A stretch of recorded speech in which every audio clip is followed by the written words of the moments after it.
നന്ദൻ വരട്ടെ, എന്നെ വിട്ടിട്ട് കൊല്ലട്ടെ.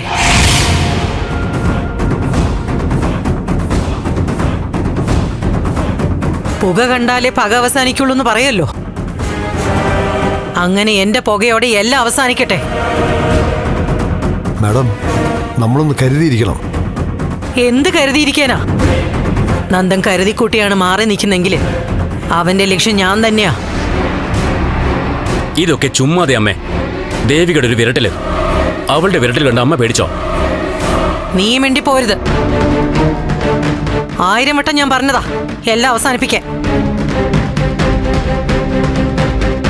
പറ്റിയ കുറെ കൂട്ടുകാരും. തെറ്റ് തിരുത്തിക്കാനല്ല, കൂടുതൽ തെറ്റുകൾ ചെയ്യിക്കാനാ ആ ഇസബെല്ലയും കെവിനും ഒക്കെ നിന്റെ കൂടെ നിൽക്കുന്നേ. അമ്മ എന്നെ പറഞ്ഞോ? എന്റെ ഫ്രണ്ട്സിനെ പറയാൻ നിൽക്കണ്ട.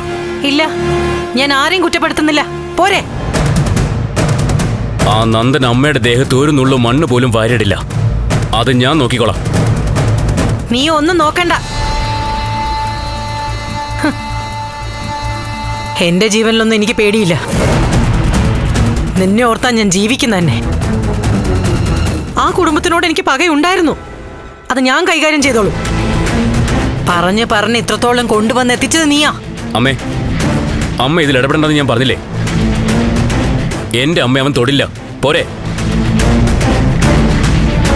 അല്ല മോനെ, അവൻ ഇല്ലാതാക്കാൻ ഉദ്ദേശിക്കുന്ന ഋഷിയെ തന്നെയാണെങ്കിലോ? ഇങ്ങ് വരട്ടെ, അവൻ എന്നെ കൊല്ലാൻ. എന്താടാ വന്നാല്? അവൻ നിന്നോട് പ്രതികാരം വീട്ടാൻ വേണ്ടി തന്നെയാണ് എവിടെയെങ്കിലും ഒളിച്ചിരിക്കുന്നെങ്കിലോ? നീ ജീവിച്ചിരിപ്പുണ്ടെന്ന് അവൻ അറിഞ്ഞിട്ടുണ്ടാവും. അപ്പൊ രണ്ടും കൽപ്പിച്ചിട്ട് തന്നെയാണ് നടക്കുന്നെങ്കിലോ? അമ്മ ഓരോന്നും മനസ്സിൽ സങ്കല്പിച്ച് ഇങ്ങനെ പേടിക്കാതെ. അവന്റെ കാര്യം ഞാൻ നോക്കിക്കോളാം. നീ നോക്കിയതിന്റെ ഫലമാണല്ലോ ഇങ്ങനെ വീടിനകത്ത് അടച്ചിട്ടിരിക്കേണ്ടി വരുന്നത്. മാഡം, ഒരു നിർണായക ഘട്ടത്തിലാണ് നമ്മൾ. പരസ്പരം തർക്കിച്ച് നിൽക്കാതെ ഒരു പരിഹാരം കണ്ടുപിടിക്കാൻ നോക്കണം.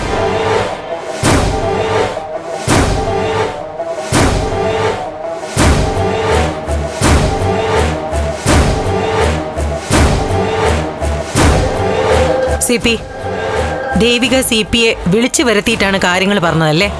ആ, അതെ. ഈയിടെ എന്നെ അങ്ങനെ വിളിക്കാറില്ലായിരുന്നു. പതിവില്ലാതെ ഒന്ന് കാണണമെന്ന് പറഞ്ഞപ്പോ ഞാനും ഒന്ന് വരണ്ടു. ഇനി ഋഷി ഇവിടെ ഉള്ള കാര്യം ചന്ദ്രോത്തേര് അറിഞ്ഞോന്ന് പേടിച്ചു. ചെന്നപ്പോഴല്ലേ സംഗതി ഇങ്ങനെ.